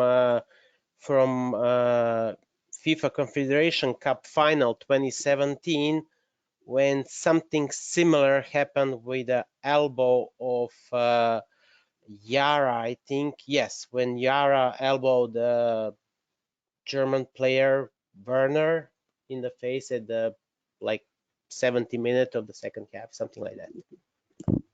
Yeah, thank you for your questions. It's very good questions. If I can remember everything, really, I remember the first of all, best regards for my great friend Nicola and his family also, and he was also the good referee. But I think so that he can be better, but something missing. But never mind. Always. Yeah, never mind. Never mind. According your questions, in Brazil we have a really difficult situation of our first game of the World Cup. Also, we don't have experience with the big competition. It was also the big game on the start of the tournament, Germany against Portugal. And this situation I remember very well because it was on my side. Then the start problem with the Pepe and I think so Miller. And I give the information immediately to Mažić. Okay, be careful with these two players. Something has happened.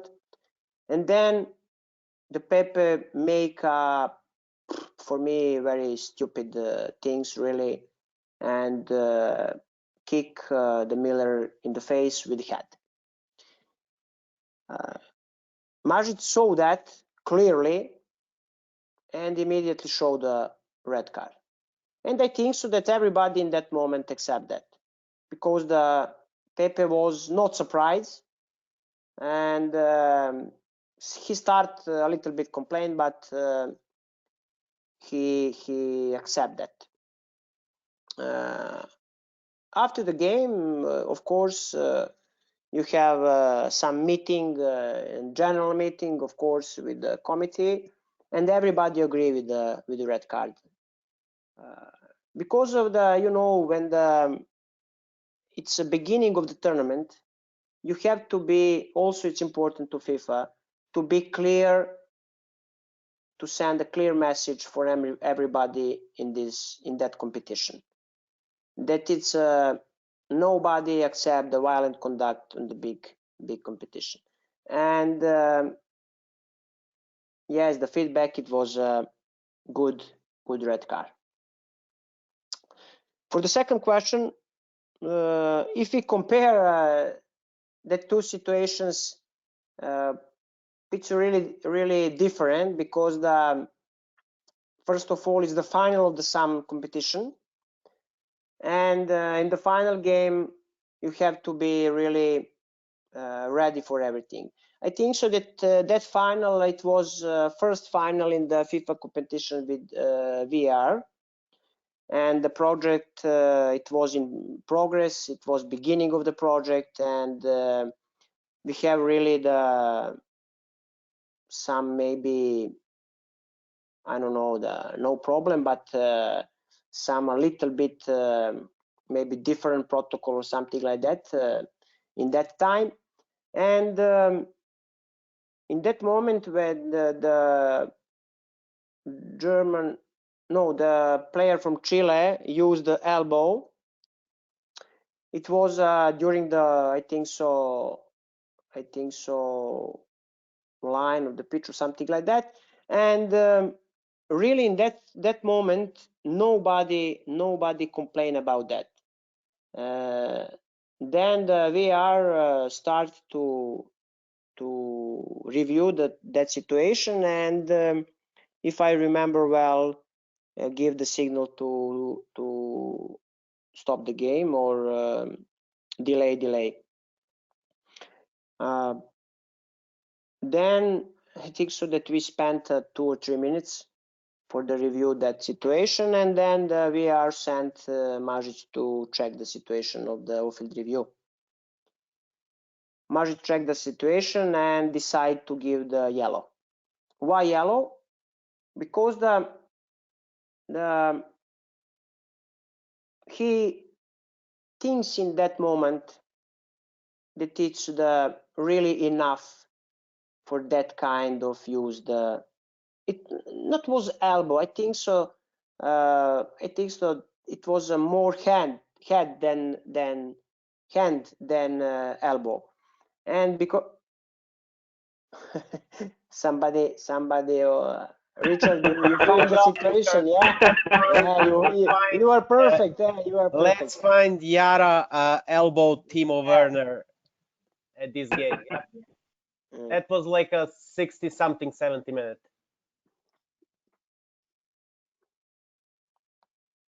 This is a good decision of the assistant referee, yeah? It's coming up now, guys. You read my mind. Here it, guys. This is a situation.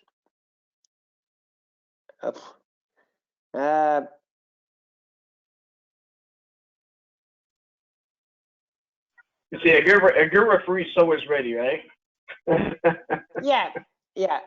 If he looked really, I have to be honest. If he looked on this video, it's a more red than yellow for sure.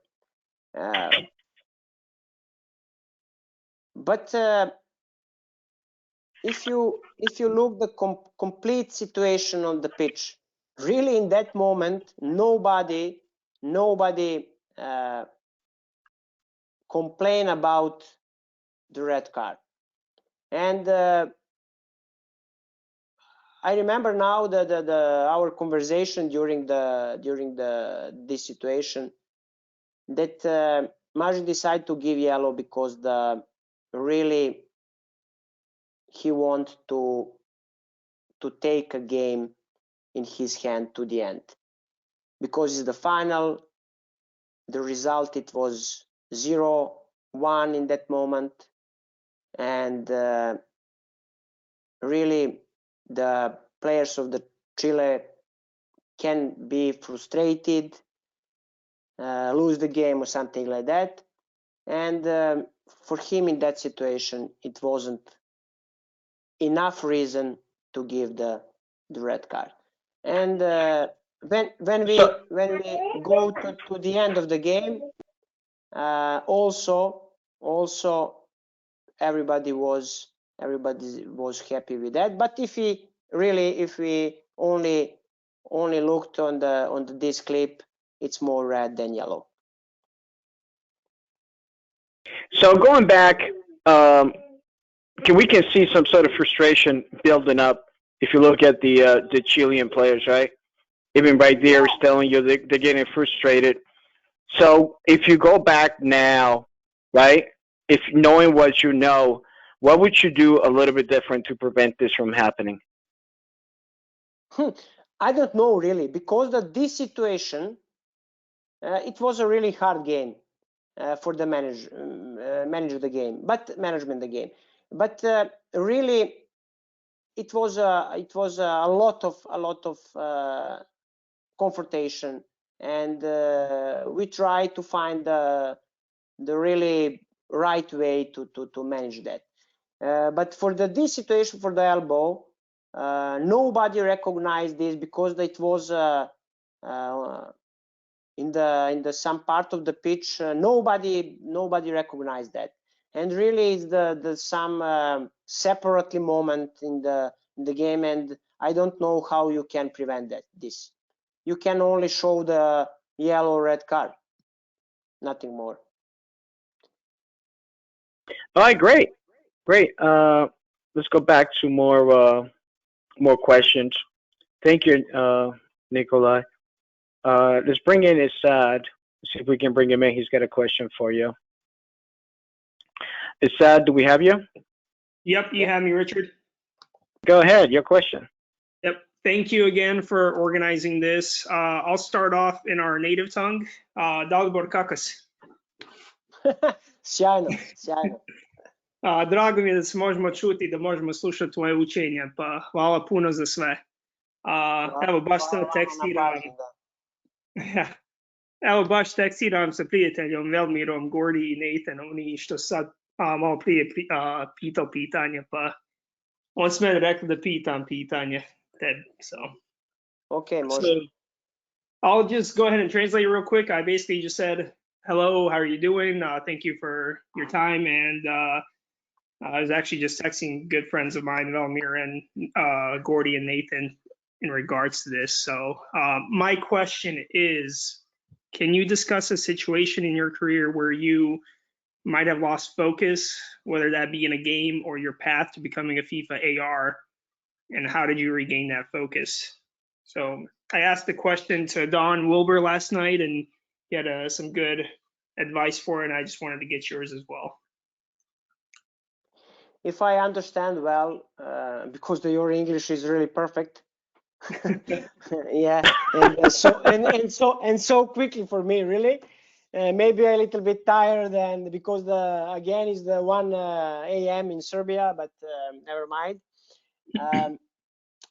If I understand well, you ask me how to stay in focus during my path of the FIFA referees. It was that question, or I don't understand well. Yeah, ono, jesi ikad izgubio onaj focus I kako si dobio taj focus nazad on your path u igri? Yeah, in the some game. U nekoj utakmici, jel da? I u utakmici onaj when you were coming up to be a FIFA. Yeah, understand. You know, if you have some target in the life to be on the top level, you don't can to lose the focus. You have to really be ready to work hard every day, and for every game, for every decision, not only for every game. You have to fight for the every decision. Never mind what is the game. Can you give some example? We refereed the game Barcelona against the Milan in the Champions League, and 3 days after that, we refereed the 4th league game in Serbia, and we did on the same level for the preparation for our fitness or something like that for the both game.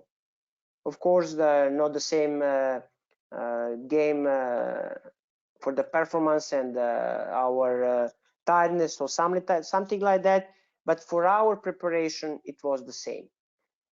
This is the only way to catch the top level.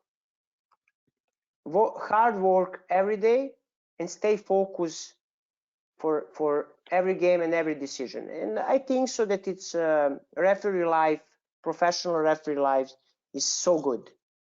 I think so that the problem starts after the career, but it's something another topic.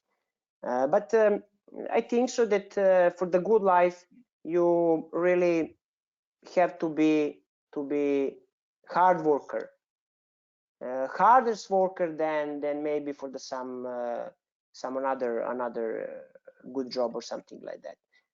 Because of that, my advice for the young referees and also for the professional referees in the beginning, or the stay focused for the every decision, hard working and live refereeing, or live for the refereeing, because it's very important. This is a job for the really with the patient, with some emotion, and if you know that how you can control the emotion, you can escape any problem in your career. But if you put the target, you have to follow the target, and you have to make the good plan for that, and this is crucial. And I think so that you know, maybe the most of referee in the beginning want to be on the top level, but the top level reach only the maybe not so big number of the referees. And in my presentation, I spoke about that. What is the make the difference between the top level of the refereeing and only the referee of the game.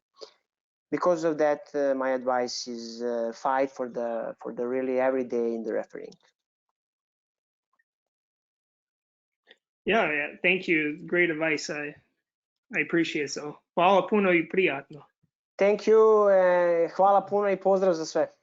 Yeah, ti tamo. Best regards for everyone. Thank you, Asad. Thank you, everybody. We get into the end of the webinar. We get into the end of the show. So if anybody else wants to ask a question, raise your hand on the section here, and we'll allow you to ask a question. Anybody else? All right. I don't know if we still have. I know Chip wanted to say something before. I don't know if we still have Chip in here. Do we still have your Chip? Yeah. Richard, I don't know how to. I can't turn my mic on.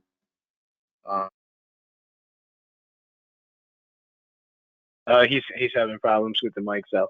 All right.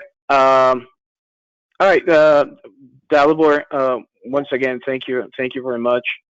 It's always great to hear your stories and being listening to your experiences and the way you share your experiences and the passion that you have for the game, for the profession, and the great career you had, you still have. You still. You're off just like everybody else, but you're still in a contract with Saudi Arabia, correct? If you want to talk a little bit about that. We stopped with that because of the COVID, of course. We will see what is happen for the next season because the Saudi professional league invite only the foreign refereeing. Maybe now is can some change or something like that, but we will see. I still have contract with the Serbian Federation during the, I think so, end of the year, and then we will see what is happened for the next year. I'm still FIFA referee, and if I have a chance to continue as a FIFA, I continue for sure. That's great. And it's like 2 o'clock in the morning now, something like that. Almost 2 o'clock in the morning. So once again. Never mind. It was really my pleasure to be with you. Thank you for your invitation. Your webinar is really successful and useful for the no only for the young referees. I think so that it's really very good experience for everybody who want to listen and who want to learn. And you did a great job, really, and really best regards from everybody, and especially for my friends in the USA, the great referees from MLS, and special from some instructors as like Essie or great Howard Webb, of course. He did a great job from the improving in the refereeing. Best regards also for some special lady, Carrie Sates.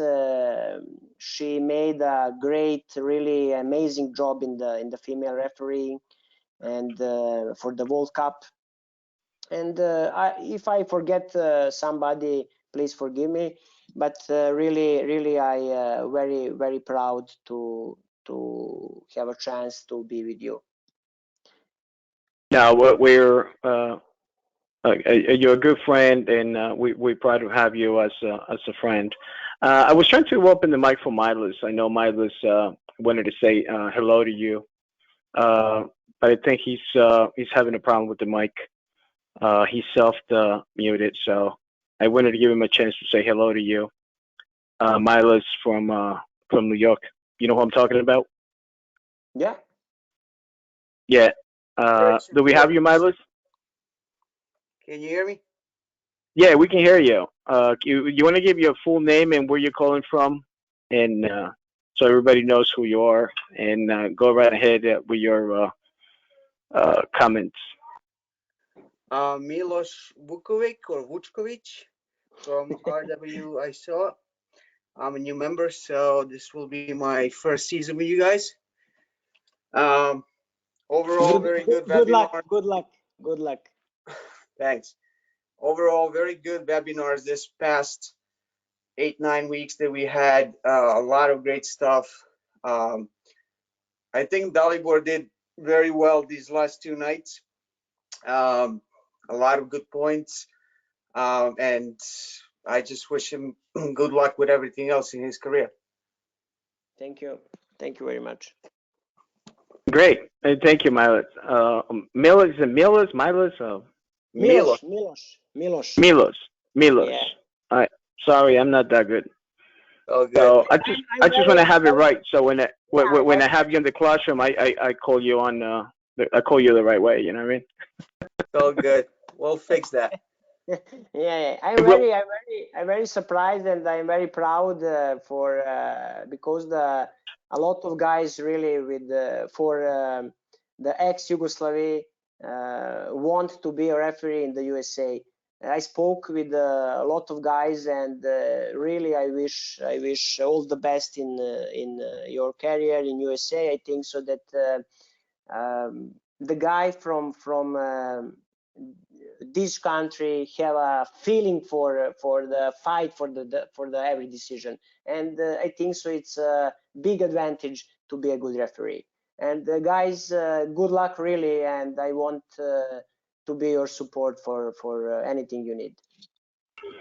I don't know if I can say I should say this, but I'm gonna say it anyways. Dalibor is gonna be coming to visit us when this is all over, and we're gonna bring him in for a classroom session and a practical field clinic session. So I told everybody already, Dalibor. So now you have to come. Thank you for your announcement in the secret, of course, and yeah, for sure, it will be my pleasure really. And when I have a time, and if you want me, really, I be part of you and part of the refereeing in the USA. Thank you, Dalibor. Thank you for everything. Again, thank you. Thank you for everything, and good night. Good night, Dalibor. Thank you, ladies and gentlemen, for another webinar. Thank you for being with us over almost 2 hours.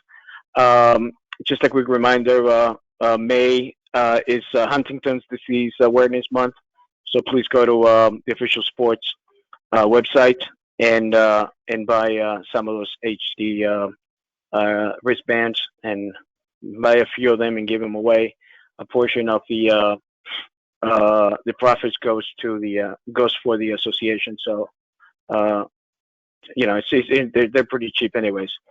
Being that said, we were supposed to be in Facebook Live. We had a little problem, so instead, what we're gonna do, everybody that attended the webinar session, every single one, except for those that already won an HD wristband, every other person that attended, they haven't won anything in the past couple of weeks, everybody's going to get one of them. We're going to mail it to every single one of you guys. So we already have your information. You'll be getting an email tomorrow or Monday, so you can give us your address, and we mail you a nice HD wristband, just for being loyal and participating in this great webinars. Next week, just a quick reminder, the 29th at 6:30, we're gonna have a great session, an hour session The topic's going to be perception, and we're going to touch on the coaches' viewpoints and on the referee side as well. And we may have a conference coordinator on the call as well.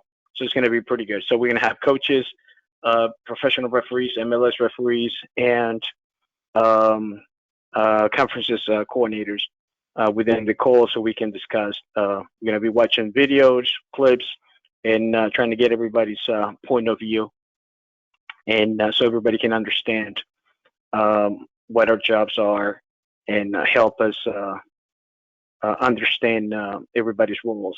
So it's going to be all about perception. You know, is it a 6? Is it a 9? Which one is it? So it's going to be a great one. Next week, also, we're going to have, right after that, Mark is going to give us a clinic, an official interpretation of handball handling. Let's not forget, Mark is CONCACAF manager of refereeing, and he's also a video instruction coordinator for the NCAA. And also, we'll have Dan just before Mark giving us some updates on RWISOA. So that will be next week. Thank you again, Dalibor. Thank you, everybody. Have a beautiful weekend, and we'll see you again next week. Thank you for everything. Have a good night.